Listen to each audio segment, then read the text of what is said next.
ଆପଣ ନାଁ କ'ଣ? ଆଚ୍ଛା, ଘର କେଉଁ ଏରିଆରେ? ହଂସପୁର ଅସୁରାଳି ଏରିଆରେ।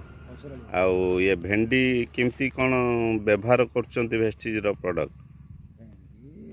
ବେପାରୀ 40-50 ଏଇଭଳି ନେଉଛନ୍ତି। ନା ନା, ଇଏ କ'ଣ ପ୍ରଡ଼କ୍ଟ ବ୍ୟବହାର କରିଥିଲେ ଭେଷ୍ଟିଜ୍ କମ୍ପାନୀର? ଏଗ୍ରେଟ୍ ଦେଉଛୁ, ହଁ ଆଉ ମସ୍ ଦେଉଛୁ, ହଁ। ଆଉ ଅନ୍ୟାନ୍ୟ ଜିନିଷ ଏବେ ଏବେ ଅଧିକ ଫଳିବାର ମେନ୍ କାରଣ କ'ଣ ଦେଇଛନ୍ତି ଏବେ ରିସେଣ୍ଟଲି? ଏଗ୍ରେଟ୍ ଦେଇଛୁ, ଆଉ ଆମର ମୋସ୍ ଆଉ ନାନୋଟେକ୍ ଦେଇଛନ୍ତି। ନାନୋଟେକ୍ ଦେଇଛୁ। ଏବେ ଦେଲା ପରେ ଭାବୁଛନ୍ତି ଫୁଲ ଅଧିକ ଆସୁଛି ବୋଲି? ହଁ, ଫଳ କେମିତି ଆସୁଛି? ଫଳ ଆସୁଛି, ସେ ଅଧିକ ବି ଜଣା ଅଧିକ ଆସୁଛି। ଭାବୁଛନ୍ତି ଏବେ ଲାଭବାନ ହେଉଛି ନା ନାଇଁ ଭେଷ୍ଟିଜ୍ ପ୍ରଡ଼କ୍ଟ ବ୍ୟବହାର କରି?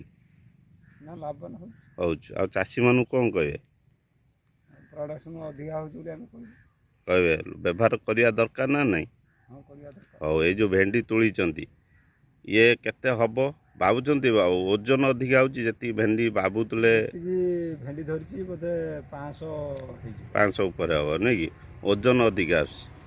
ହଉ ହଉ ହଉ, ଥ୍ୟାଙ୍କ ୟୁ।